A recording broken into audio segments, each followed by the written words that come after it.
agradezco a todos nuevamente su presencia. Bueno, estamos con Majo Pérez Viasco. Ella es pediatra con orientación en Ayurveda. A mí me gustó muchísimo este tema. Lo hablamos con ella y lo vengo analizando hace tiempo. Y bueno, esta es como la punta del ovillo, porque a partir de este tema se pueden abordar varias problemáticas. Con Majo estuvimos hablando del embarazo y principalmente de los primeros 3 años, pero bueno, esto se extrapola a nuestra vida. A mí me gustó el perfil que tiene Majo en el sentido de que se ha animado a romper el paradigma con una mirada integral. Y bueno, así que bueno, me gustaría que hables y que te presentes y digas quién sos y cómo has llegado hasta donde estás. Hasta aquí. Bueno, buenas tardes a todas y a todos y bueno, agradecerte, Mauricio, por la invitación y por esta iniciativa de compartir, digamos, nuestros andares. Yo soy de un pueblo de provincia de Buenos Aires, me fui a estudiar medicina a La Plata, hice ahí también la especialidad en pediatría y en los 2 últimos años de la especialidad comencé a estudiar psicoanálisis infantil por motivación propia. Y cuando terminé me fui a Buenos Aires a comenzar una maestría en psicoanálisis, que no terminé porque llegó mi niña, nació mi hija y decidí abocarme a la maternidad.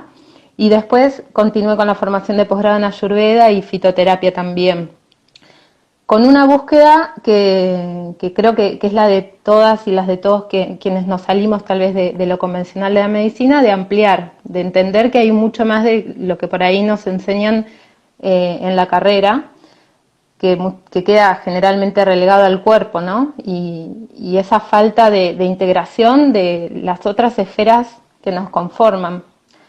Y la maternidad obviamente que me cambió personalmente, me cambió todo y eso hizo que esta búsqueda sea como más intensa.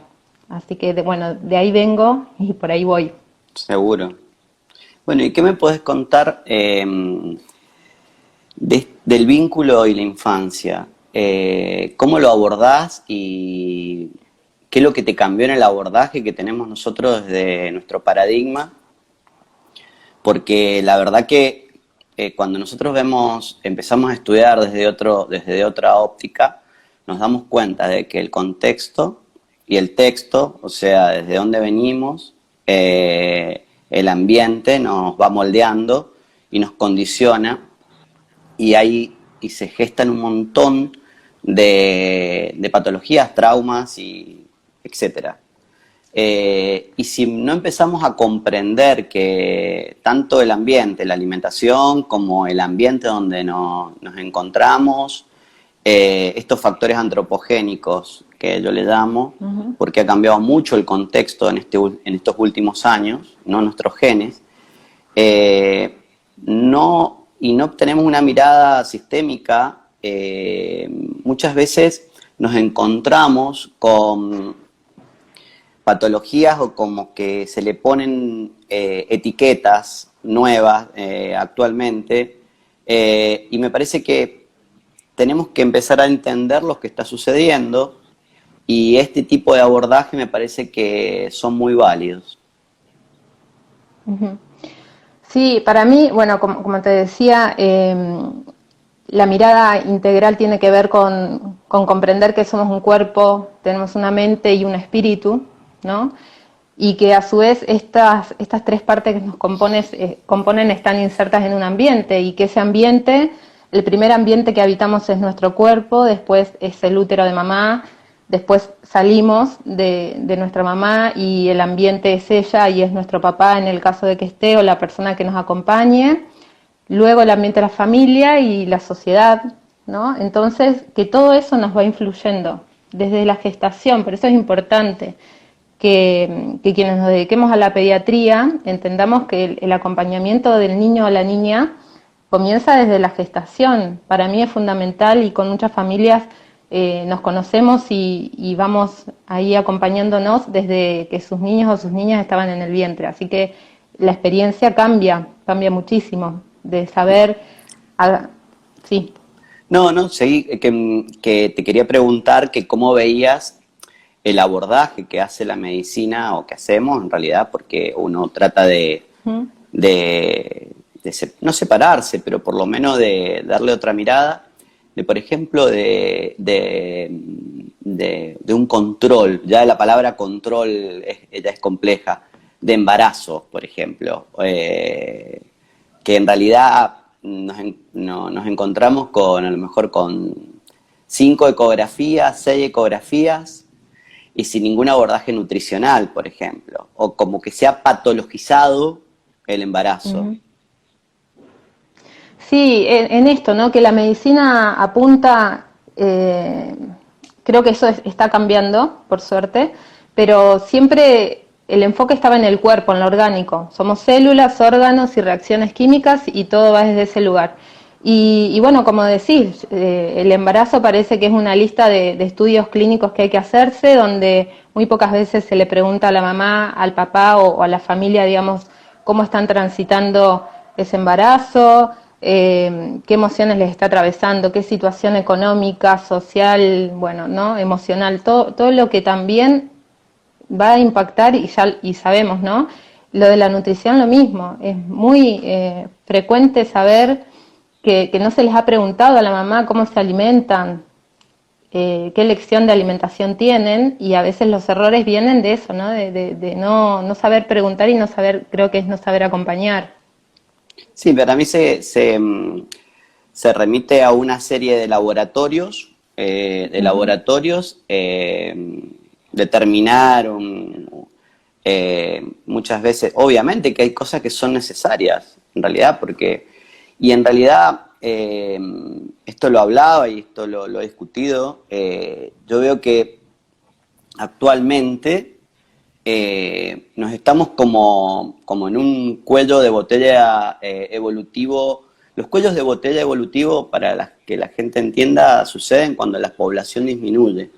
Cuando, por ejemplo, han habido las glaciaciones, cuando ha habido cambios climáticos grandes.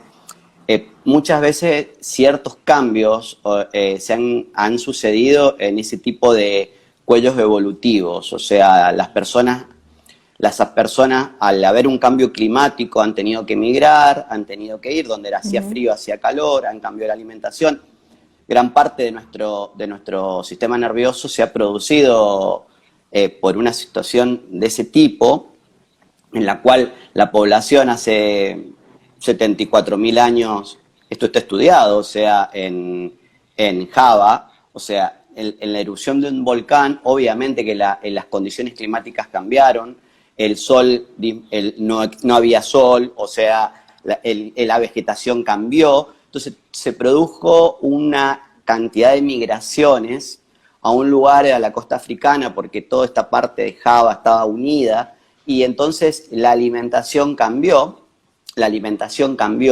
en el sentido de que tuvieron que comer alimentos provenientes generalmente del mar, con mucha grasa, con mucha DHA, con mucha tirosina. La tirosina es un aminoácido que es fundamental para nuestro sistema nervioso. Imagínense en el parto, en el embarazo, que en realidad es una precursora de dopamina, precursora de la hormona tiroidea. Y yodo y zinc. Y eso nos permitió que tuviéramos un poco de comunicación, nos hizo más comunicativos y nos permitió sobrevivir. Ese cuello de botella, que fue terrible, que murió mucha gente, en realidad, y así como mucho, hay lo que se denomina un cuello de botella paradójico en este momento. O sea, estamos siendo cada vez más frágiles en este momento, si bien a lo mejor no morimos, pero somos muy frágiles, en el sentido de que los partos ya no son partos, porque se ha aumentado la cantidad de cesáreas innecesarias. Nadie está planteando esto. La leche materna no se hace por diferentes cuestiones sociales, ya no se le da leche materna, que es una cuestión puramente para favorecer la microbiota. Entonces hay un montón de cosas que hace de que el ser humano se transforme en cuestiones muy débiles. Yo le digo cuello de botella paradójico porque en realidad es antinatural un montón de cosas que están sucediendo. Eso no significa que tengamos que negar la tecnología el progreso, ¿se entiende? Entonces, vos lo ves así a esto, así que hay ciertas prácticas que se han desnaturalizado últimamente. Sí, sí, sí, totalmente. Yo en esto creo que igual que se está generando un cambio, yo estoy convencida de que se está generando un cambio favorable, pero sí, digamos, está pensada la sociedad como todo, creo que gira en torno a la productividad, al consumo, entonces todo se transforma en mecánico. Perdemos esa conexión con lo divino, con lo sagrado, que es, bueno, ¿no? Hablando del nacimiento, lo sagrado del nacimiento. Y, y en esto de los vínculos y lo que vamos a charlar hoy también, es importante pensar, digamos, si la familia se siente contenida por la sociedad. Y yo creo que eso es algo que está cambiando, pero que por muchos años y en algunos lugares todavía sigue sucediendo, que hay mucha falta de contención. Y bueno, esto que hablabas, ¿no? De las cesáreas innecesarias y cómo se ha ido estudiando digamos, el riesgo agregado que tienen estos bebés o estas bebas que nacen por cesárea por la alteración de la microbiota, de alergias alimentarias y muchos trastornos, solo por el hecho de nacer a través de cesárea, la ausencia de lactancia materna. Para mí es importante, como desde nuestro lugar, ¿no? de acompañar a personas, y en mi caso a niños y a niñas, fortalecer y transmitir información, digamos, que le dé, empodere a las personas y a las familias. Y acá en esto que transmitís también, es muy importante el rol de las dulas, ¿no? Las guardianas, las personas que acompañan a la gestación, al nacimiento y al puerperio desde un lugar muy hermoso, porque tiene que ver más con lo afectivo, pero que es fundamental. Seguramente las mamás que han estado acompañadas por una dula pueden decir que su experiencia generalmente es muy hermosa, y sobre todo las que han tenido nacimientos previos y luego han conocido a la dula, la experiencia cambia, digamos, es otra cómo se transita. La medicina le falta humanidad. A mí me parece que hay contradicciones. Hasta hace, debo decir, 40 años, 30, 40 años, la mayoría de los partos se hacían en los pueblos. Y generalmente se hicieron siempre acompañados, y muchos de los partos se hacían en las casas, en un ambiente seguro, y eso, el médico o la persona o la matrona tenía muchos conocimientos de lo que se denomina parto de bajo riesgo, porque es un parto de bajo riesgo, no es una patología. Y muchas veces los profesionales actualmente se forman, o nos hemos formado para el mayor riesgo. Entonces, ¿qué pasa? Patologizamos muchísimo, y no te digo que sea malo el concepto de maternidad segura, pero al sacar esos saberes de esas personas, muchas veces los partos obviamente que se transforman en inseguros en esos lugares, pero es porque se rompió ese conocimiento y se lo sacó a esas personas que venían de generación en generación, o el médico que estaba en ese lugar, que conocía a la familia, que había todo un trabajo familiar. ¿Por qué? Porque en realidad se desprendieron esas cosas. Entonces no significa que no sea necesario, y que no, porque si no se tergiversa lo que estoy diciendo. Quiero decir que en la historia de la humanidad siempre hubo partos, y que generalmente acompañados. Esto llevó a que en muchos lugares, o sea, se tuviera que trasladar la gente. Y esto que vos planteás de estas acompañantes, este proceso es muy difícil de conectarlo actualmente en el sistema de salud. Uno le puede decir parto humanizado, lo que quiera, pero esto no sucede en la realidad. No sucede, dista mucho, porque en realidad el sistema es un sistema que está preparado para el alto riesgo, para mí.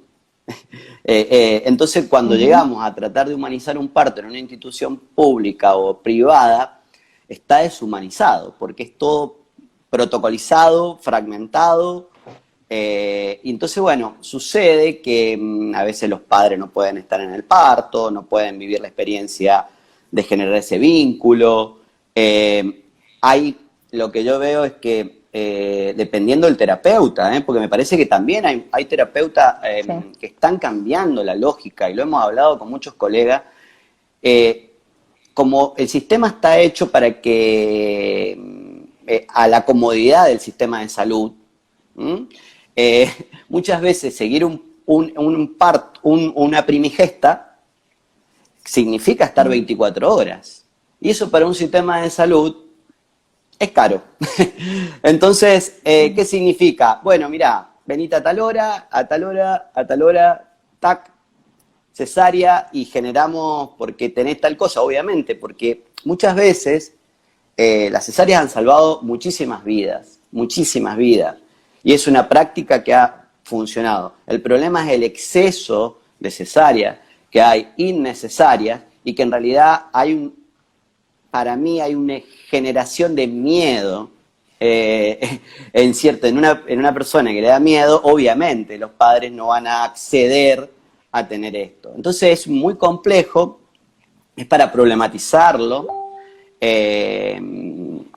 y para mí me parece que es fundamental este tema de la confianza en el terapeuta o en el equipo, porque a partir de ahí suceden muchas cosas en el cerebro de la mujer, del niño, y en tu sistema inmunológico, y del papá también.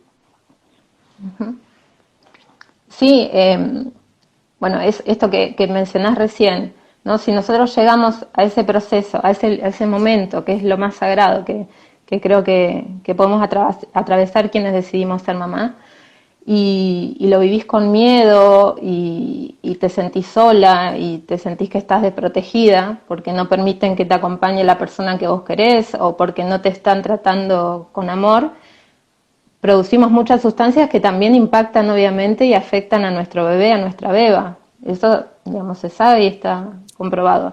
Yo creo que nuestro lugar también como profesionales es tratar de que esto cada vez suceda menos, ¿no? Y esto, compartiendo información con las familias de sus derechos, de cómo se pueden transitar las cosas, integrando, en el caso de las dulas, a la institución, digamos que eso puede suceder, pero también, además de políticas, necesitamos la convicción de los profesionales y las profesionales que habitamos esos lugares para decir, bueno, podemos hacer las cosas de otra manera, sin pensar que la cesárea vaya a desaparecer, porque como vos decís, en muchas situaciones es necesaria y ha salvado vidas. No se trata de decir, bueno, voy por un lado y lo otro tiene que desaparecer. Solamente entender, si uno analiza desde la epidemiología, cómo, por ejemplo, un sistema privado tiene casi el 80% o 90% de cesárea, y el sistema público el 50 o el 60% de partos. Sí. Entonces, ¿por qué? Que estas personas necesitan algo y las otras no. Es una cuestión del sistema. O sea, no una cuestión de que se determina por una necesidad de... O sea, en realidad el sistema lleva a que se fragmente así porque está plasmado de esa forma. Entonces, es para ponerlo, para trabajarlo. Yo lo he hablado con personas del privado y, bueno, mirá, no estamos preparados, el sistema es rápido, es así, vos viste cómo es, no hay tiempo. Entonces, esta cuestión de replantearse los abordajes, me parece que es el punto de inflexión, porque esto que vos planteabas, yo lo he planteado en varias charlas, siempre, porque este tema de cuándo se genera, cuándo nacemos realmente. Y bueno, esto también es un cambio de paradigma realmente. ¿Cuándo nacemos? ¿Cuándo? La concepción o antes también, o sea, en la concepción. Y este tema desde cómo vive el embarazo la madre, cómo está su microbiota, cómo nace, qué tipo, la calidad de leche que le da, es fundamental para la historia de esa persona luego. Sí, bueno, esto de la alimentación, al menos de las familias que acompaño, es raro encontrar realmente que les hayan preguntado cómo se alimentan, ¿no? Algo tan básico, pero bueno, no pasa porque por ahí está esta vorágine de pedir estudios, análisis y ver el tamaño y todo que es importante, pero yo creo que falta información también profesional de todo lo que incluye un buen control del embarazo. Eh, y esto, la alimentación de la mamá, la alimentación familiar. eh, Acompaño muchas mamás veganas y vegetarianas, por ejemplo, y la mayoría ha vivido el embarazo y llegan muchas veces al nacimiento o incluso al puerperio sin tomar los suplementos necesarios, no por no querer, sino porque nadie les dijo que necesitaban suplementarse. Y eso sabemos que Totalmente, tiene ¿no? totalmente. Tiene mucho impacto en el neurodesarrollo, en el crecimiento de su bebé o su beba, y falta información, digamos. Esto de alimentación consciente, ¿no? Que vos también lo estás transmitiendo, al menos desde mi lugar, fue una búsqueda personal que no estuvo en la facultad, no estuvo en la residencia, ¿no? No existe, hay que buscarlo. No existe, ¿no? Eso, ¿no? Hay que buscarlo, bueno, tenemos que tratar de que no sea así porque tiene que ver con algo muy básico de la salud, digamos, alimentación es un pilar de nuestra salud. ¿Cómo puede ser que los médicos y las médicas no tengamos nociones tan básicas, tan importantes? Y en el embarazo, ¿qué alimentación considerás fundamental? Para mí es fundamental, bueno, primero saber qué tipo de alimentación tiene la familia o quiere seguir, y también si ya tienen pensado cómo van a alimentar a su bebé o a su beba. Para mí alimentación consciente es esto: conocer la procedencia de mi alimento, saber quién lo hace, de qué manera lo hace, cómo llega a mi mesa, equilibrar nutrientes, es decir, saber que incorporamos todos los grupos de nutrientes. Si eligen una alimentación vegana y vegetariana, también revisar, porque a veces en esto de pensar, bueno, dejo de comer carnes o derivados animales, también podemos tener errores y déficits nutricionales, entonces saber qué suplemento vamos a tener que recibir. Pero trabajo con todas las familias de la misma manera, basándonos en lo que es una alimentación saludable, realmente ofrecer alimentos y no productos, porque todo está muy contaminado. Incluso dentro de la misma Totalmente. medicina hay pediatras que recomiendan comenzar la alimentación complementaria con yogur y postrecito, ¿no? Son Sí, cosas totalmente. Es así. eh, que es grave, digamos, que alguien No. recomiende Lo algo que pasa es así. que, bueno, nos hemos desprendido un montón de las 300 a 500 generaciones que tenemos desde la creación de la agricultura, y casi 70.000 generaciones antes. Nos hemos desprendido de lo que nos ha enseñado la evolución. Y la evolución lo que nos enseña es, nos da perspectiva para poder entender. Y desde la revolución industrial y estos últimos 40 años, estamos totalmente desadaptados porque cambió tanto el contexto y el ambiente cambió tanto, por eso nos enfermamos. O sea, a ver, ¿por qué Ujú. hay prácticamente una epidemia de enfermedades autoinmunes, de alergias, de intolerancias? ¿Por qué? Porque es imposible que nuestro sistema inmunológico, porque nuestra mamá, o sea, nuestro sistema inmunológico innato, que ahora lo necesitamos tanto con esto de la pandemia, que en realidad nuestro sistema inmunológico innato se forma dentro de la panza de nuestra mamá. Y Ujú. eso es fundamental, que lo que sucede en ese momento queda como una impronta para el resto de nuestras vidas. Lo que se come. O sea, yo planteo muchas veces, trabajo con muchísimas personas vegetarianas, y lo respeto y lo acompaño, porque si hay algo que han hecho los vegetarianos es cuidarse, que Ujú. nosotros, los omnívoros no, la mayoría. Entonces yo los respeto muchísimo, pero hay que hacerlo bien, porque muchas veces en el proceso del embarazo, nuestro sistema nervioso se ha formado por diferentes aminoácidos que provienen de ciertos tipos de alimentos que si no están, o por lo menos acompañar, es muy difícil, o sea, obtenerlo. Y entonces, si tenemos un contexto que es muy hostil, donde hay ansiedad, miedo, donde está el cortisol elevado, donde hay estrés, todo eso, por más que tengamos, colabora para que eso no suceda. ¿Mm? Sí, bueno, yo soy vegetariana y, y mi conocimiento de mi cambio de alimentación vino a partir de una enfermedad autoinmune donde estaba cansada de tomar medicación, tomaba 4 fármacos y iba boyando de médico en médico. Entonces ahí empecé a estudiar más sobre alimentación y aprendí de los suplementos, pero en ningún momento nadie por ahí me había mencionado esto. Y bueno, ¿no? También, además de las familias o las personas veganas y vegetarianas, a veces las personas omnívoras creen que por comer un poco de todo nutricionalmente están bien, y sabemos que no. No, Por eso es la importancia de revisar, digamos, bueno, comes de todo, pero ¿qué es ese de todo que comes? ¿Son realmente alimentos? ¿No? Como los déficits nutricionales también están en personas que tienen dietas omnívoras. Por eso que principalmente. Bueno, entrando un poco en el tema vincular, ¿qué nos podés decir de la importancia de los vínculos y el ambiente en la infancia? Esto que vos me habías comentado y que yo le doy, me parece fundamental.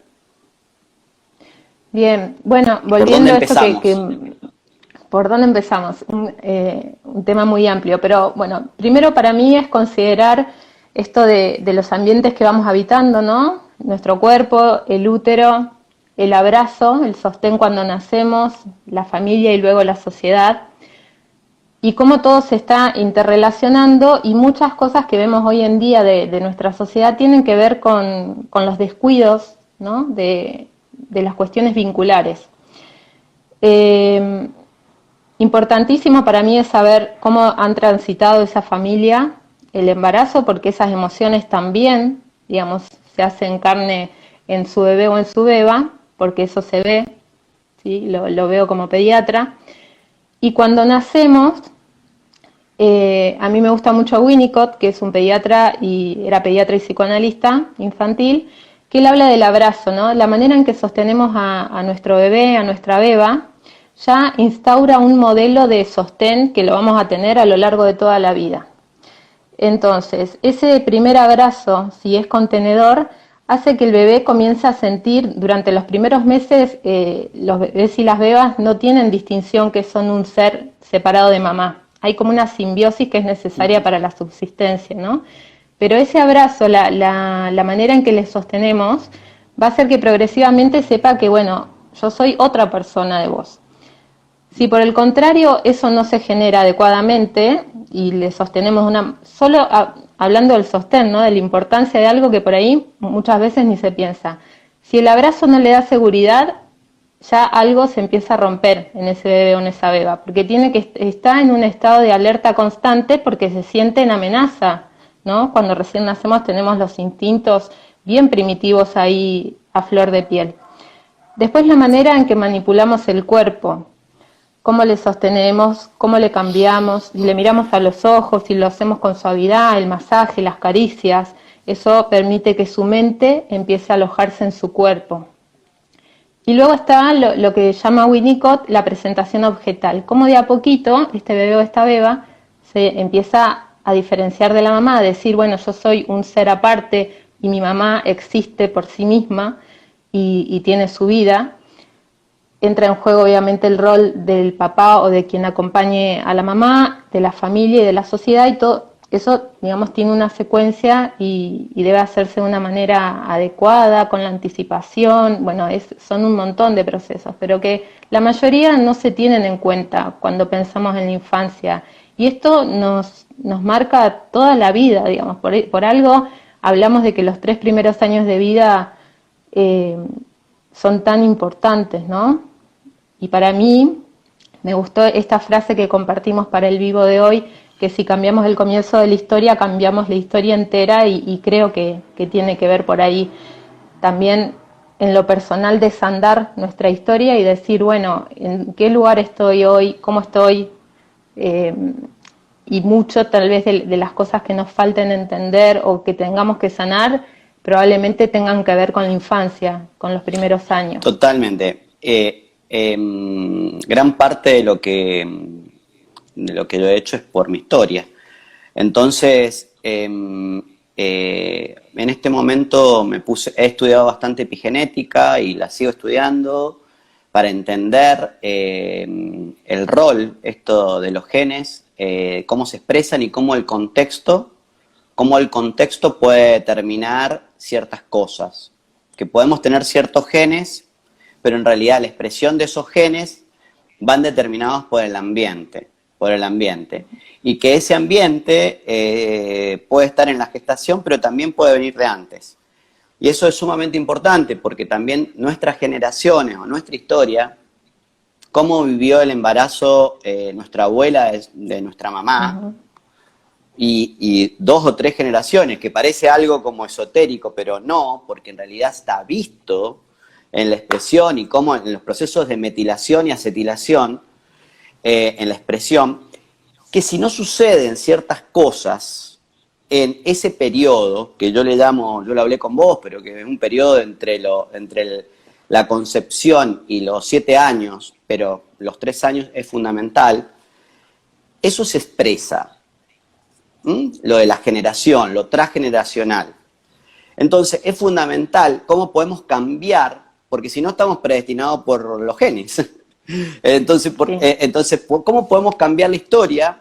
O cómo podemos generar un ambiente en el cual podemos tener un ambiente menos hostil, porque ese estado que vos planteás, que yo le llamo de seguridad, porque la madre, de protección, es un estado de protección que da la mamá, yo lo llevo a otros estados, una cuestión más es un estado serotoninérgico, porque el estado de la serotonina de la madre es el estado del acá y el ahora, no importa otra cosa. Y eso a veces, en este mundo, en este contexto, este estado serotoninérgico donde tenemos que estar, donde se genera serotonina, donde se segrega oxitocina y prolactina, que son fundamentales, son feromonas que el bebé las siente y se siente seguro. Si eso no sucede, ¿por qué? Porque hay un ambiente muy rápido, porque un ambiente de peligro. El bebé empieza a expresar cierta cantidad de receptores para el estrés, para el miedo. Uh-huh. Entonces, esto es fundamental, estos espacios, yo le digo estos espacios donde, a ver, ¿qué vamos a hacer en estos 15 días, 20 días, 40 días de nacimiento? ¿Cómo le generamos un ambiente propicio para que eso suceda? Eso a veces no se plantea. ¿Cómo se generan esos espacios? No sé qué te parece. Sí, me parece sumamente importante, y por esto para mí es lo lindo de acompañar a las familias desde la gestación, porque es importante preguntarles cómo estás, cómo están viviendo esto, qué miedos tienen, qué ha sucedido en la familia de ustedes, algo que les haga ruido, algún antecedente importante, cómo esperan que sea este nacimiento. Porque de ahí ya surgen un montón de cosas que nos van a ayudar a decir, bueno, ¿cuál es la mejor manera de acompañar a esta familia para que transiten óptimamente, digamos, este proceso y sabiendo de la importancia que tiene?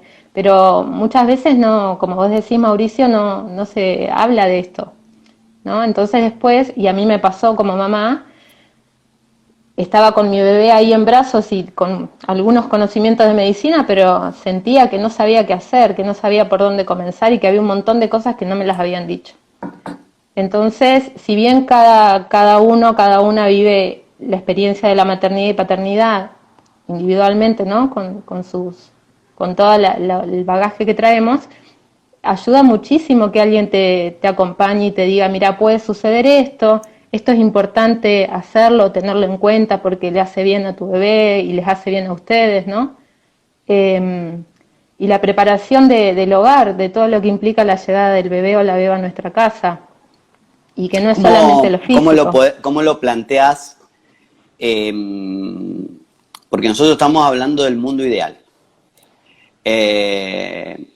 ¿Cómo se plantea este ambiente de protección en un mundo, en un lugar donde hay exigencias productivas, rapidez con el tema de, por ejemplo, la lactancia, la producción del trabajo, y bueno, y no te digo nada si trabajamos el tema de la seguridad, o sea, la seguridad, estamos hablando de vivienda, alimento, techo, porque eso también nos encontramos, porque una persona, una madre puede decir, bueno, vamos a tratar de hacer eso, pero si no tiene esas necesidades básicas, el estado de alerta cambia, porque el contexto cambia y es algo muy primitivo, el primer chakra, que tenemos que llegar ahí. Entonces, muchas veces decir, bueno, esto es lo ideal, pero no, a veces no nos encontramos con una mamá que tiene toda la mejor voluntad, que es papá y mamá, o que están los abuelos. Entonces, ¿cómo podemos empezar a trabajar esos roles para ir construyendo lo que se puede con esto, con este abordaje? Sí, bueno, para mí es fundamental dar información a las familias, es decir, bueno, que sepan cuáles son sus derechos y cómo, digamos, qué cosas son urgentes y cuáles no. En el tema esto que vos traes, que es importante, de la lactancia, muchas veces sucede cuando el parto, el nacimiento es institucionalizado, que no se respeta la primer lactada, que es muy importante como impronta para el bebé, ¿no? Entonces de golpe aparece la enfermera en la habitación y le dice, no, ya tiene que poner, lo tenés que poner a la teta, y muchas veces hasta le agarran, digamos, la teta a la mamá sin ningún tipo de cuidado y se la meten al bebé en la boca, así, ¿no? Como un acto muy violento. Y sabemos que no es necesario eso y al contrario, no solo que no es necesario, sino es contraproducente, porque en el psiquismo de nuestro bebé y nuestra beba es fundamental encontrar el pezón, ¿sí? Y eso es un instinto, es algo muy primitivo, que el bebé o la beba reptan por el vientre materno, encuentran el pezón y ahí comienza la lactancia. Y eso a veces tarda 1 hora en suceder. Y es totalmente fisiológico. Y por el contrario, si vemos que ese pequeño acto y gran acto... Lo hemos visto a todos los animales que hacen eso. Claro, si interferimos con eso, que es natural, después vienen los trastornos de la alimentación, porque los veo, ¿no? Dificultades para la lactancia, dificultades en la alimentación complementaria y que a veces hay niños y niñas que lo arrastran durante muchos años. Entonces, mi acompañamiento va por ahí, de ir charlando, ir contándole a las familias de que hay una manera óptima. Después, obviamente, a veces no podemos, porque la institución muchas veces tiene mucha rigidez y como mamás y papás en ese momento estás muy vulnerable, entonces tal vez tenés ese conocimiento, pero bueno, no lo pudiste hacer. Todo se puede volver atrás, digamos, ninguna de estas cosas es que el daño ya es irremediable, pero lo ideal sería evitarlo, digamos, si podemos. En relación a la lactancia, que es fundamental, bueno, yo he escrito dos o tres artículos sobre microbiota e intestino de la mamá y la importancia del intestino como generador de inmunidad, principalmente en el bebé a través de la leche materna, no como un alimento, sino como una capacidad de generar inmunidad. ¿Qué papel le das a la lactancia? ¿Cuánto es necesario? Porque, a ver, si se junta, ¿no? Dar la teta, dar antibióticos en los primeros años y tener cesárea, bueno, tenemos un cartón lleno. Sí, bueno, la lactancia para mí obviamente que es fundamental. No me gusta ser muy rígida en estas cuestiones, es decir, bueno, lo ideal es la lactancia. Hay mamás que no la eligen, hay mamás que no pueden. No pueden. Es todo, ¿no? Sumamente respetable, cada quien elige y tiene sus motivos, y a esas familias, a esas mamás les digo, bueno, en esta situación lo mejor sería esto, ¿no? Siempre respetando la decisión de la mujer. Y, y bueno, entender esto de la microbiota que es fundamental, ¿no? La primer colonización, si nacemos por parto a través del canal vaginal, la lactancia materna, la importancia de una alimentación complementaria saludable, porque estamos generando y fortaleciendo su sistema inmunológico, o por el contrario, eso no está, Sí, estamos deteriorándolo. yo en algún momento vamos a hablar puramente de microbiota y sistema inmune, porque en realidad todavía cree que la leche solamente es una cuestión alimentaria. Y el papel del movimiento, que lo hemos hablado con vos y que me parece que ya de por sí que estamos siendo frágiles en todo, y es la época en la que me parece que como especie es la época en que menos nos movemos. Hemos perdido muchísima capacidad de funcionalidad, hemos perdido músculo, y me parece que, bueno, todo eso viene desde nuestro nacimiento hasta en las formas en que nos han domesticado, digo yo. Sí, sí, bueno, esto como para mí la crianza respetuosa, que no es una moda, a mí me gusta decirlo eso porque a veces se parece que estas son modas, ¿no? Es una manera de vivir y entender la vida y de respetarla. Entonces, ya desde bebés, si se inhibe el movimiento espontáneo, ¿no? Si por practicidad, en vez de dejarle en el piso y tener que acompañarles, cuidarles, es más fácil atarlos a una sillita. No siempre hay una mala intención, o sea, muchas veces que no se sabe porque te venden, digamos, nos venden esas cosas como que son sumamente necesarias. El tema del andador, digamos, le tengo que comprar o no comprar un andador, o ya me lo regalaron y lo tengo ahí.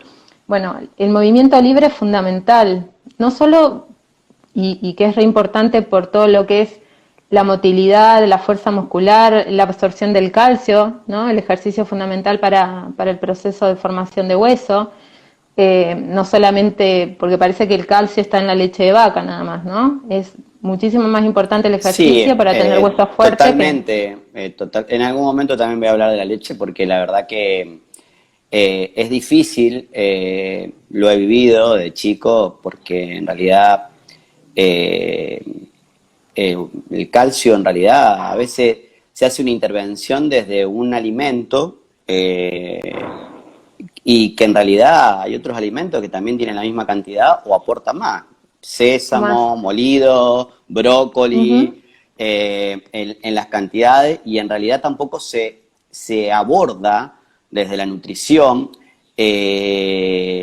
Bueno, no aportemos, si bien tenemos que aportar, tenemos que tratar de ver por qué se elimina tanto calcio y saquemos la cantidad de alimentos azucarados que tenemos, de inhibidores de la bomba de Uh-huh. Proton, de antiácidos que en realidad nos descalcifican, y en realidad es lo que hay que poner y no es lo que hay que sacar, muchas veces. Exacto. Y muchas veces, si nosotros tenemos un ambiente que generalmente sin una disbiosis y no alterado, esas cosas no suceden. Entonces, funciona todo muy parejo.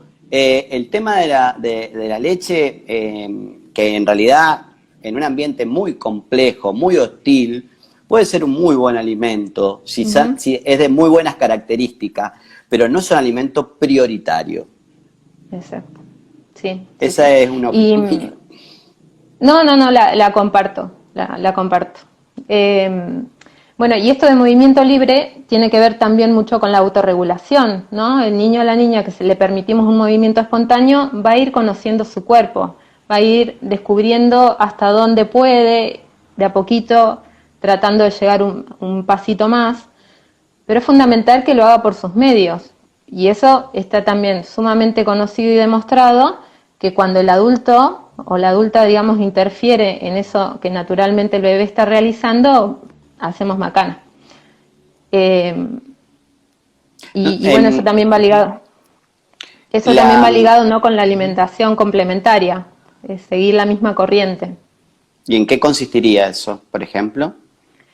Y la alimentación complementaria, el método que a mí me gusta y que comparto es el BLW, que es la alimentación guiada por el bebé o la beba, donde no hay una edad rígida como suele hacerse, sino que a los 6 meses todos los bebés y las bebas tienen que comenzar a comer, porque no todos los bebés y las bebas adquieren las mismas pautas madurativas al mismo tiempo. Totalmente. Entonces, esto se basa en la capacidad, digamos, la maduración de las enzimas y todo lo que necesitamos para digerir, porque es habitual, y sobre todo en áreas rurales, que a los 3, 4 meses ya se les empieza a dar de comer al bebé, a la beba. Entonces, idealmente no es antes de los 5 meses, que puedan mantener la posición erguida sin tener que atarles, sin ponerles almohadones, sino que se encuentren en una posición cómoda, que para disfrutar del proceso de comer, y que tengan una buena coordinación de la mano a la boca, es decir, que ya nuestro bebé o nuestra beba tenga esa intencionalidad de agarrar cosas y llevarlas a la boca. Entonces eso no es solamente, digamos, no es uniformemente a los 6 meses. Hay bebés que lo hacen a los 6, a los 7, a los 8, entendiendo que la lactancia materna es el alimento que va a cubrir todos los requerimientos durante el primer año de vida. Y eso permite que el acto de alimentarse sea un disfrute y no sea algo impuesto. Y también, así, si vivimos la lactancia materna adecuadamente, digamos, ese primer contacto, si tenemos la posibilidad de ir descubriendo lo que es el hábito de comer otras texturas, ¿no? De probar semisólidos y sólidos, sin que alguien nos esté metiendo una cuchara en la boca, el vínculo con el alimento es totalmente diferente, y eso lo observo de muchos bebés y muchas bebas que vengo acompañando en su proceso. Tienen alimentaciones mucho más variadas, no tienen dificultades para comer.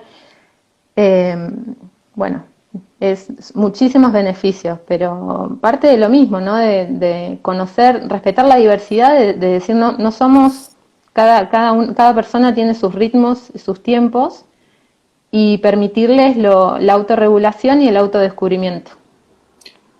Y es fundamental,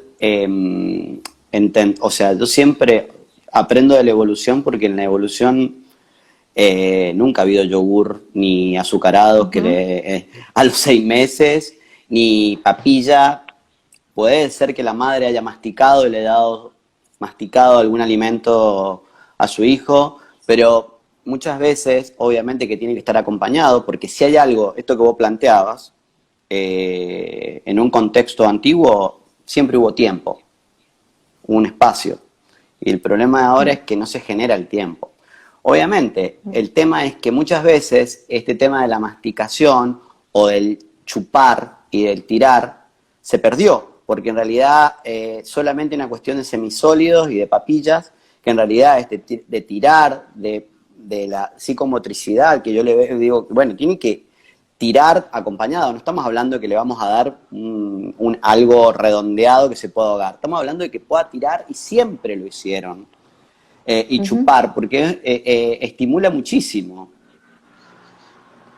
Sí, es que con la alimentación con la cuchara y la papilla, digamos, que es lo que se ha hecho durante mucho tiempo, lo que hace el bebé o la beba es succionar. O sea, es el mismo mecanismo que hace con la teta, porque vos le metés la cuchara en la boca y lo que hace es el mismo reflejo, digamos, de succión. Entonces no estimulamos a los movimientos masticatorios, a los movimientos de la lengua. Pero bueno, si ese bebé desde los 6 meses le seguimos dando esa textura, difícilmente después logre una alimentación semisólida o sólida más adelante, cuando está acostumbrada o acostumbrado a que todo viene con esa forma y tiene el mismo color y el mismo sabor, como que todo es igual. En relación a lo del movimiento, que a mí me interesa muchísimo, y a la pérdida también, es muy interesante lo que plantea a veces desde la epigenética, que tiene relación con la teoría en la que te basás vos de los vínculos, este tema de la protección y la seguridad. Y a mí me gusta mucho, porque en realidad la mamá tiene que tener un estado serotoninérgico. No es que no pueda transformarse luego en algo dopaminérgico, me parece que se tiene que hacerlo, pero el aquí y el ahora tiene que estar, y eso, en los primeros 2 años y medio, tiene que suceder porque tiene que haber un estado de protección.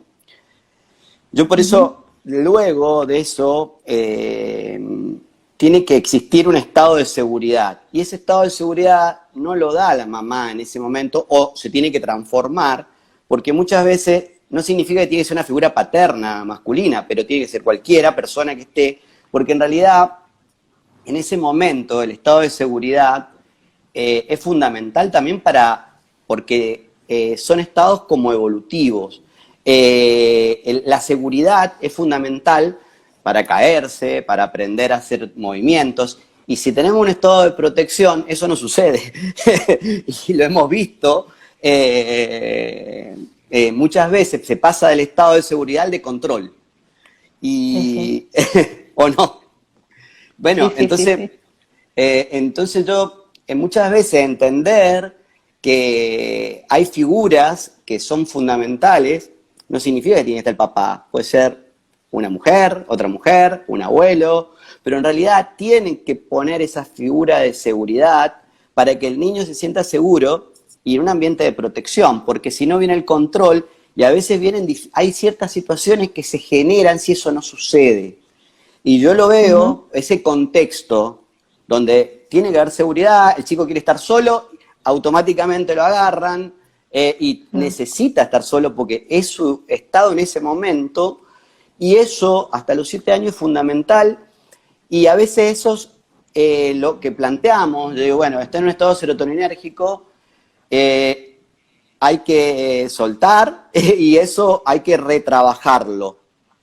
Hay que retrabajarlo porque muchas veces cuando no lo pueden retrabajar, no hay una figura que dé seguridad, automáticamente viene el deseo de tener otro niño. Y yo le digo, no significa que no se pueda tener otro niño, es que en realidad es No como debe que se ser sienta igual. abandonada. Entonces, bueno, digo, Sí, bueno, a través de la meditación, a través de retrabajo, muchas veces este tema de pasar de serotonina a dopamina, que es un tema complejo, porque no lo vamos a poner acá, pero que es un tema de nuestro sistema nervioso, que pasamos de estar ahora a estar en un estado de futuro, de ir, de buscar, y que en realidad eso lo necesita el niño. exacto. Sí, bueno, para mí es importante en esto de la seguridad entender que somos, no sé, para mí figurativamente pensar que somos como mamushkas, ¿no? Entonces está el bebé y el bebé va a estar contenido en una primera instancia por la mamá, pero esa mamá necesita que alguien le contenga, que puede ser el papá o puede ser cualquier figura Seguro. cercana. Y la familia y la sociedad. Entonces preguntarnos, ¿realmente nos sentimos contenidos, contenidas? ¿Las mamás se sienten contenidas por la pareja, se sienten contenidas por su familia? ¿Estamos contenidos las familias por la sociedad? No, porque estás pariendo y ya estás pensando cuándo tenés que volver al trabajo, y muchas veces hay mamás Totalmente. que tienen trabajos en negro y no tienen esa tranquilidad de decir, bueno, voy a estar recibiendo mi pago, y todo eso impacta, digamos, todo eso nos Totalmente, altera e porque interfiere. no hay texto sin contexto. Y me parece que el miedo, esto que nosotros planteamos, el miedo es fundamental. Me interesa, a ver que si podés ampliar un poquito más el tema el tema de los vínculos y la teoría no sé si es una teoría, pero Sí. ¿cómo la podemos poner en práctica en estos tiempos? Bueno, a mí me parece que está bueno hablar esto que contabas de las mamás a veces, ¿no? De la sobreprotección, entender, por eso es importante hacernos preguntas todo el tiempo, ¿no? ¿Por qué elegimos ser mamás o ser papás, ¿no? Saber que estamos trayendo a esta vida a una persona que va a ser un ser y que tiene que ser independiente, digamos. La protección y los cuidados que tenemos que darles los primeros años no tienen que ver con que después esa dependencia tenga que seguir, porque si no tengo a mi hijo o a mi hija, yo ya no sé quién soy. Esa identificación que nos pasa, durante un tiempo es necesaria, que la mujer entra como en una fusión con el bebé, y eso está escrito también y analizado por Winnicott de manera muy hermosa, ¿no? Un estado de fusión donde hasta es parecido a una enfermedad mental, llama él, y que es necesario para tener esta disponibilidad de ser receptiva y saber en cada momento qué va a ser lo que necesita nuestro bebé. Pero eso progresivamente tiene que ir desapareciendo. Es decir, tenemos que darle espacio a nuestro bebé o a nuestra beba para que pueda identificarse que yo soy un ser aislado, que tengo deseos, que quiero hacer cosas que a veces hasta se contraponen a lo que pueda querer mi mamá o mi papá. Y que nos van dando señales de que eso se está generando. El tema es ser receptiva, o receptivo en el caso del papá, pero vamos a hablar por ahí un poquito, el primer tiempo es más con la mamá, ser receptiva del gesto espontáneo se llama, ¿no? Gesto espontáneo del bebé o la beba. Y esto tiene que ver, poder ser receptiva de ese gesto, le da la sensación de que, bueno, yo soy una persona que estoy aislada, estoy separada de vos, y de a poquito ir generando su yo, es decir, el núcleo de su personalidad. Y cómo empiezan a darse cuenta de que yo soy una persona aislada, es decir, si hago algo y vos lo recibís, pero también si hago algo malo, vos lo recibís, pero me pones un límite, por decirlo de alguna manera.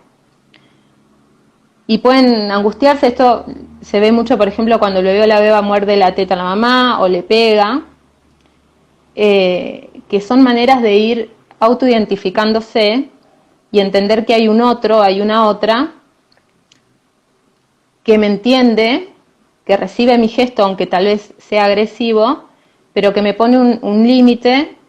Entonces ahí el bebé empieza a recibir, digamos, a entender que está mi omnipotencia, porque durante mucho tiempo se sienten muy omnipotentes y eso está bueno para poder sobrevivir, pero de esa manera empiezan a desarrollar la preocupación por el otro. Es bastante, digamos, del psicoanálisis complejo, pero es muy hermoso entender esto, porque nos habla de cosas muy básicas que después las podemos llevar a lo largo de la vida, ¿no? Y como mamá y como papá, pero bueno, tal vez esto llevándole un poco más a lo de la mamá, hay que ir dándoles espacio, es fundamental. Esto de la crianza que planteamos, ¿no? La crianza respetuosa, no es dejarles que hagan lo que quieran, porque eso también sería violento, pero tampoco es asfixiar, es decir, hago todo por vos, porque eso también es violento, ¿sí? Lo más importante en esta manera de vivir es respetar su autonomía, que va a ser progresiva. Entonces al principio vamos a tener que estar muy cerca, observándoles, mirándoles a los ojos, hablándoles. Después progresivamente, si todo va en buen curso, el bebé o la beba empieza a poner distancias, y esto que vos hablabas del espacio de soledad es fundamental. El poder tener para los niños y niñas espacios de soledad, incluso estando con una persona, tiene que ver con el desarrollo de la personalidad y de la integración de su ser. Y si nosotros no le habilitamos esos espacios, va a traer, digamos, una consecuencia. Para mí es fundamental este tema de la protección y la seguridad como que un punto de inflexión. Si bien uno no puede decir son los 2 años y medio, pero en realidad, obviamente, una mamá sola lo tendrá que retrabajar, porque muchas veces el sistema de protección se puede prolongar y el niño necesita seguridad, y ese espacio no lo tiene, y muchas veces eso se lo tiene que dar el espacio donde el chico se caiga y se puede levantar. Muchas veces ese espacio de protección, eso no sucede, porque eso los primeros 2 años y medio, eso es así, es la mamá y tiene que estar, y eso es así, y tiene que estar. A mí me gustó, hay unos estudios, un paper muy interesante sobre neurofisiología, sobre el papel que tiene la serotonina, la oxitocina y la prolactina en el ambiente entre el papá, la mamá y el niño, que estas hormonas que son volátiles, obviamente que en los circuitos cerebrales estas hormonas se secretan más en la mujer, pero cuando se secretan se expresan receptores de peligro. Entonces, si están estas hormonas, también prolactina la puede secretar el hombre en muy baja cantidad, pero el hecho de que se secrete la prolactina, de que se secrete la oxitocina y se secrete la serotonina, primero la serotonina, oxitocina y prolactina, se le da un ambiente de seguridad, de percepción de que no hay peligro al bebé, aparte de que se ha visto que esto tiene como si fueran, son volátiles. Entonces se empiezan a secretar y el bebé las siente. Esto es muy interesante porque en realidad lo que se vio es que el hombre, el papá, secreta serotonina, oxitocina y prolactina y le baja la libido. Y entonces la libido, ¿por qué le baja? Para no darle celos al bebé. Entonces, porque es algo en las primeras semanas. Y esto es fundamental para crear un ambiente en que todo esto pueda suceder, un ambiente de protección. Sí, sí, bueno, y esto que hablábamos de la fusión que se genera, necesaria fusión que se genera con el bebé y la mamá, digamos, si eso no pasara, si el papá no entendiera que su lugar tal vez al principio es sostener a la mamá, es muy difícil, digamos, transitar armónicamente el primer tiempo. Pero bueno, esto para mí es fundamental hablarlo con las familias, ¿no? Porque si no vivimos con mucha angustia el puerperio. Creo que la mayoría de las familias, de las mamás y los papás, hemos transitado con angustia o con al menos muchas dudas de qué es lo que está sucediendo. No entender por qué por qué estoy mal tal vez con mi pareja, que no me entiende, o el desborde emocional que tenemos las mujeres. No sabemos qué nos pasa porque nadie nos dijo que tal vez que eso es esperable. ¿Y cómo ves el tema de los 3 años, de los 3 años a los 7? ¿Qué recomendaciones podrías hacer o cómo lo ves? Si bien yo hago esos cortes porque coincidimos, el tema de los 7 años, ¿querés explicarlo un poco? Porque a nosotros no nos lo explicaron nunca. No. Bueno, lo de los 7 años, para mí, digamos, fue bastante, lo entendí un poquito mejor desde la pedagogía Waldorf, ¿no? La que diseñó Rudolf Steiner y la antroposofía, entender los procesos que habitualmente se generan hasta los 7 años, que después con cada septenio van cambiando también Se nos cortó. las intenciones. Bueno, los primeros 7 años son bien a tierra, por decirlo de alguna manera, de contacto con la naturaleza, donde lo que aprendemos lo aprendemos del entorno, ¿no? Entonces ahí lo importante del vínculo, de los vínculos cercanos. Aprendemos de lo cotidiano, ¿sí? De lo que se hace en casa, de cómo se habla en casa, de cómo nos tratan en casa, si tenemos seguridad o por el contrario no tenemos seguridad. Por eso lo importante de revisarnos. Yo creo que la maternidad y la paternidad nos trae esto y que es necesario de decir, bueno, ¿en qué lugar estoy parada yo como persona, ¿no? Porque si no hacemos ese análisis también es difícil transitar la maternidad y la paternidad, porque estamos observadas y observados, ¿no? Los niños y las niñas nos observan todo el tiempo y para ellos la realidad es lo que vivimos ahí en lo cercano, en lo bien cercano. Y además de eso, a los 3 años comienza a explorarse mucho más la sexualidad, el descubrimiento del cuerpo, la diferencia de los sexos. Ahí toma otro lugar la figura paterna, si es que no está en casa, pero siempre de alguna manera, si papá no está en casa, hay como alguna figura que va a tomar esa representación y que tiene que ver, es continuar esa línea de tiempo que hablábamos de empezar a tomar distancia de la mamá para identificarnos como una persona que tiene sentimientos propios, vivencias propias, aspiraciones propias y que tal vez no coincidan con las de mi mamá, pero que eso hay que celebrarlo, digamos. Está bueno que nos marquen que hay una vida interna propia y que hay otros deseos. Y bueno, la sexualidad también desde los 3 años se empieza a tomar, digamos, como otra impronta. Yo lo que te planteaba de este contexto que es fundamental en los primeros días del entorno con toda con este espacio, con el papá, la mamá, o con la figura que se genere, es porque en este espacio se genera la impronta genética, y si esto es fundamental, la impronta en ese momento, porque a partir de ahí se expresan un montón, o no suceden un montón de cosas. Entonces, esta cuestión, estas etapas en lo que es el pensamiento, o sea, la emoción, lo cognitivo, después lo social y después lo sexual. Esas etapas en los niños son fundamentales, y en estos momentos a lo mejor nosotros nos encontramos con que esas etapas se saltan porque el contexto cambió mucho a través de los alimentos, a través del estrés, porque ese niño a lo mejor está en un ambiente estresor muy grande, y es difícil lo que voy a decir, pero a nuestro sistema nervioso no le interesa más que la reproducción y perpetuar la especie. Entonces, muchas veces tenemos niñas que menstruan a los 6 años, a los 7 años, y eso es muy difícil porque el contexto es muy hostil, y eso está cambiando muchas cosas. O sea, ese tipo de saltar esas etapas es sumamente complejo en este... No sé qué opinas.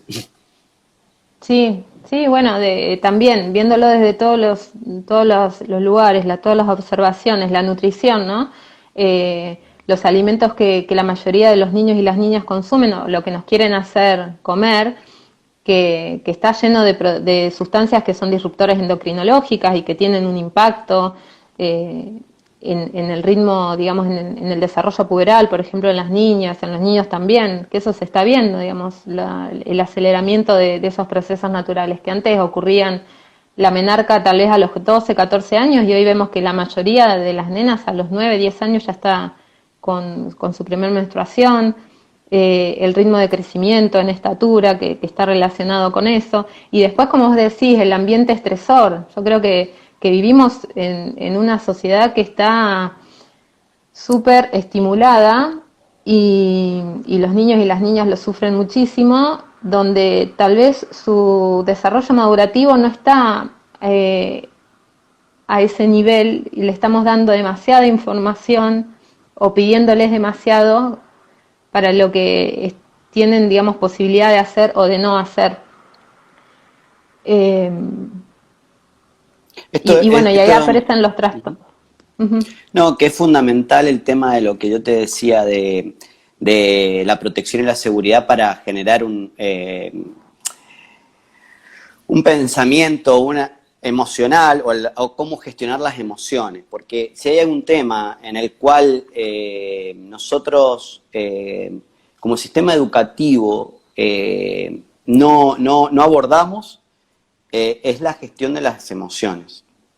Y que otras tendencias o otras escuelas lo hacen, y que es fundamental, porque a lo mejor vos planteabas este tema de lo productivo, de hacerlo, pero en realidad el tema de las emociones, cómo gestionarlas, no lo abordamos. Y me parece que gran parte de muchas de las patologías, de muchas enfermedades, la punta del ovillo viene por el sistema emocional. Sí, totalmente de acuerdo. Y también esto de pensar con respecto al aprendizaje, ¿no? ¿Qué es lo que más necesitamos en lo cotidiano? A lo que tenemos que recurrir todo el tiempo es al manejo de nuestras emociones, a identificarlas, a trabajarlas, a observarlas. Y como nuestra crianza, nuestra educación no estuvo desde ese lugar, nos cuesta muchísimo, y a veces eso se exterioriza en enfermedad, ¿no? Mucha gente se exterioriza en enfermedad, y creo que nos estamos acercando a ese entendimiento porque vemos que hay personas que cuidan su alimentación, que hacen ejercicio, pero sin embargo se enferman. Entonces, ¿qué hay? Además de todo lo fisiológico, lo orgánico, hay otro trasfondo que tiene que ver muchas veces con lo emocional, ¿no? Y para mí la mejor manera de acompañar la crianza y también, digamos, velando por un mejor desarrollo, es que esto se empiece a a tener en cuenta desde la gestación y desde el nacimiento.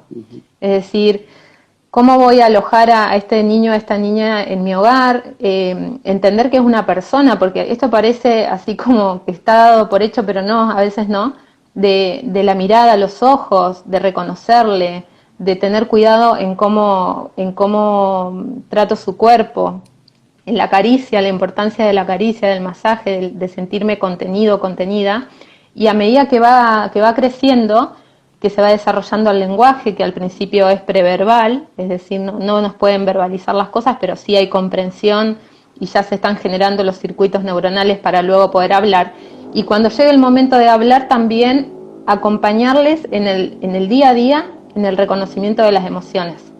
Porque lo que no veo, no, digamos, si yo no soy crítica o crítico de lo que sucede, y eso también hacerlo como adultos que acompañamos, adultas que acompañamos a los niños, lo que no veo no lo puedo solucionar. Entonces, si hay una emoción que ha quedado con una impronta negativa, lo primero que tengo que hacer es reconocerla y empezar a tramitarla. Pero en eso es fundamental el acompañamiento que vamos a dar las mamás y los papás. Si en mi casa de eso no hablamos, si hay una emoción negativa y lo único que quiero es que desaparezca, pero no me interesa pensar en por qué mi niño o mi niña está con una emoción negativa, va a ser difícil y a él o a ella le va a ser mucho más difícil a lo largo de la vida acarrear con esa dificultad, que creo que es lo que nos ha pasado a la mayoría. Bueno, ¿no? Para mí Seguro.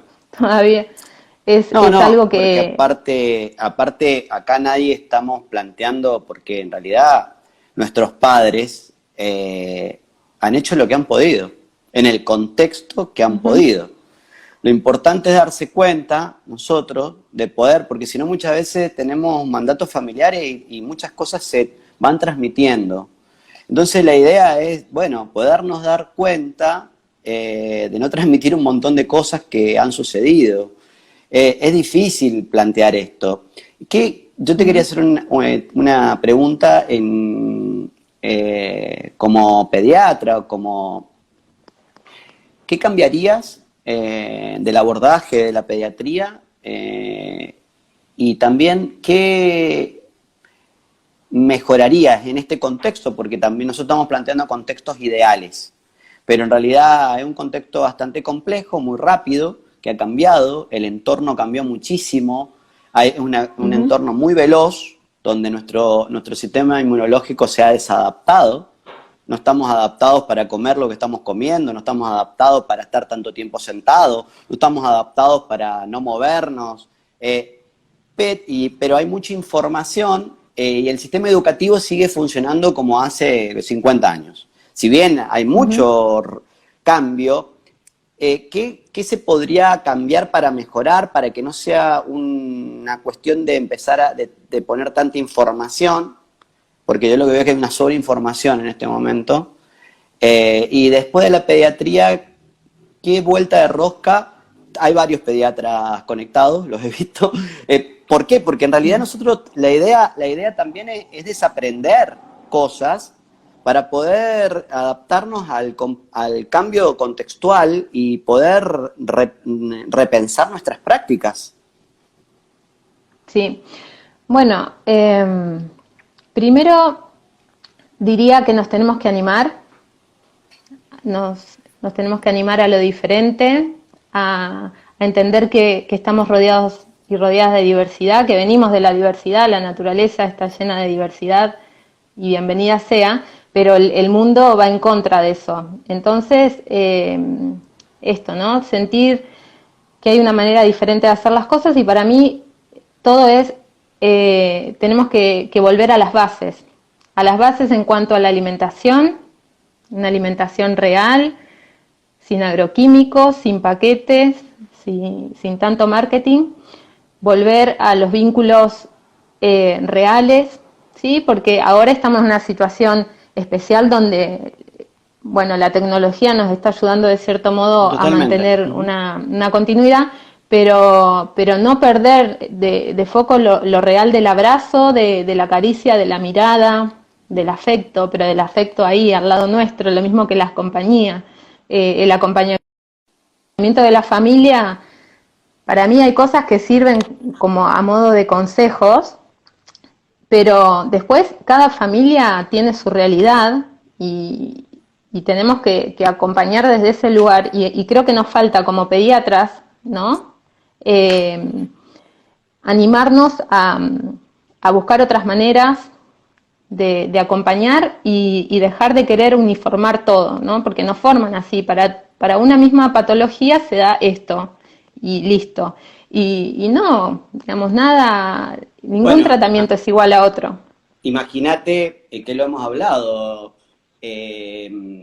a vos te habrá sucedido, pero en realidad la homogenización de los abordajes, por ejemplo, con los percentilos que tuvimos durante tanto Ujú. tiempo, teníamos prácticamente todos estaban desnutridos, en realidad porque se Sí. habían hecho percentilos a base de datos de anglosajones y los llevamos a Latinoamérica y tuvimos que, no teniendo en cuenta de dónde veníamos, las poblaciones criollas, latinoamericanas, y a partir de eso se hicieron intervenciones nutricionales donde todos caían en, a lo mejor, si bien en bajo peso, y se hacían intervenciones porque, y eso tuvo un impacto porque es sumamente importante entender cómo podemos hacer las intervenciones dependiendo de nuestro contexto y de dónde venimos y de dónde estamos.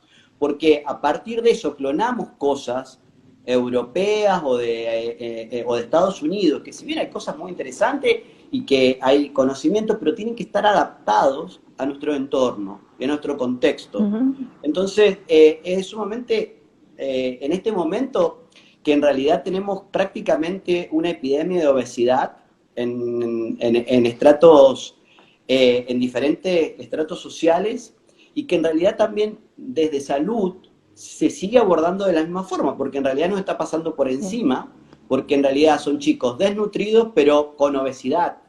Ujú. Y es un problema sumamente complejo porque no está visto como un problema.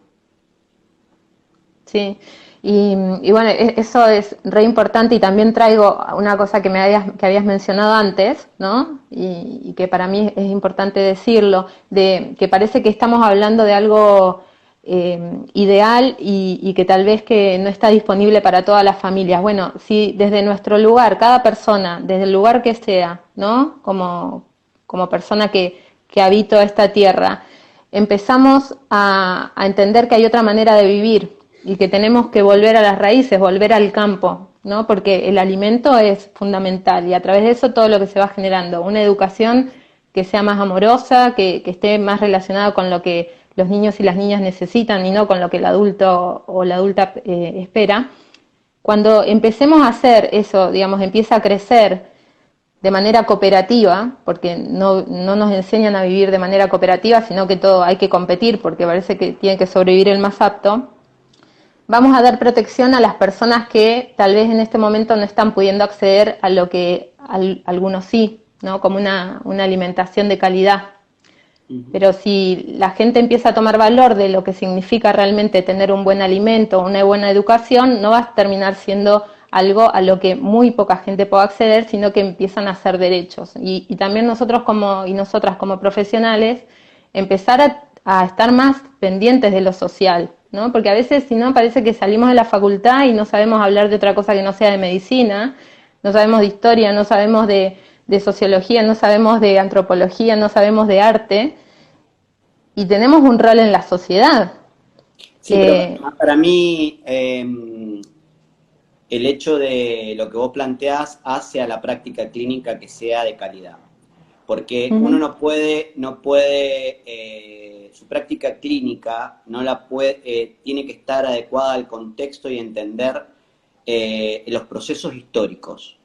Y para entender los procesos históricos no podemos aprender solamente una cuestión médica. Hay que entender de epidemiología, hay que tener una mirada crítica del contexto histórico, hay que tener una mirada ambiental, que son los determinantes, en realidad, son los determinantes de la salud.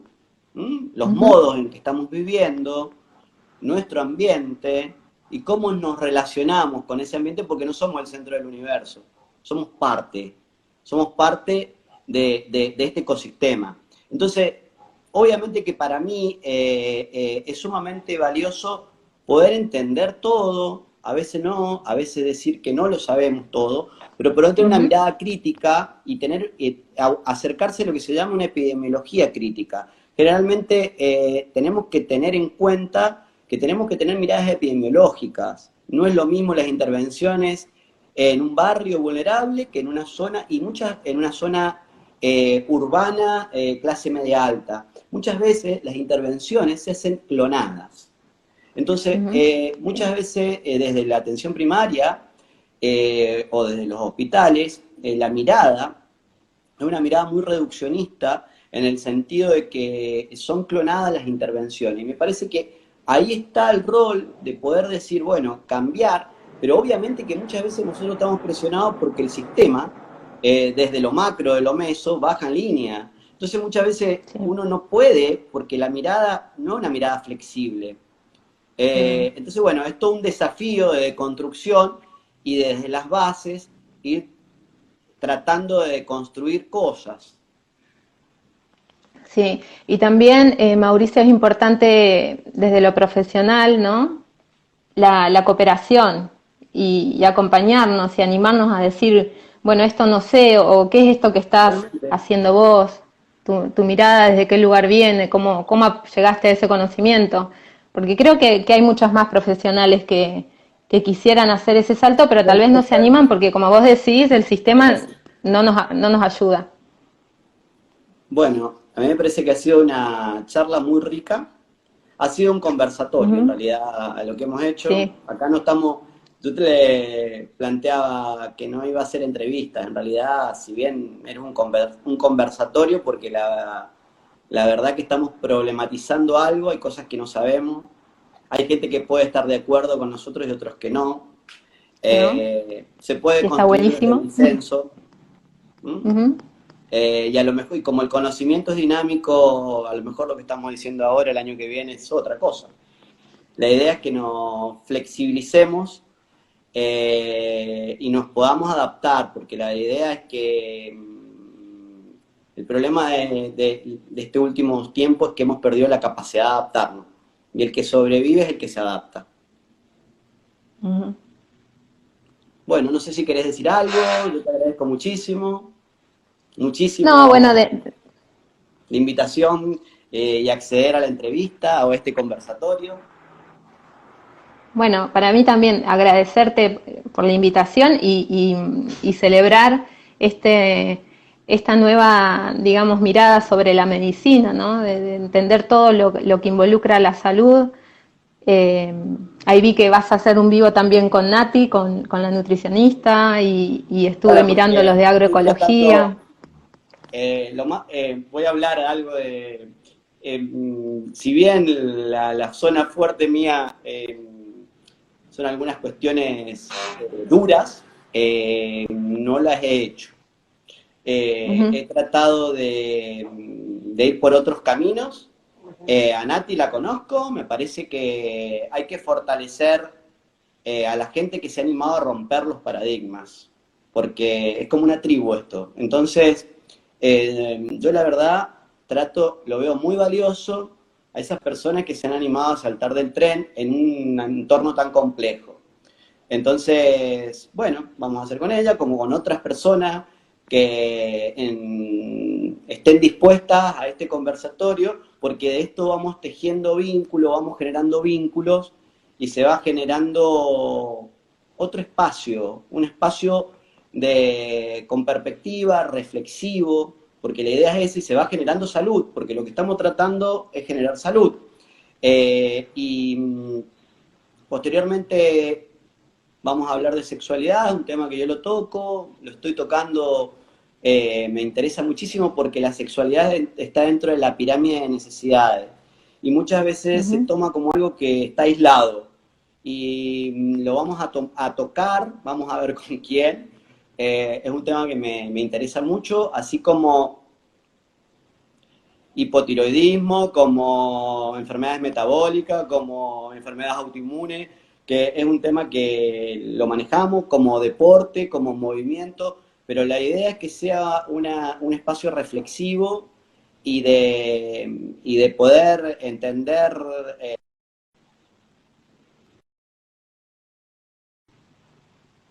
a cambiar las cosas.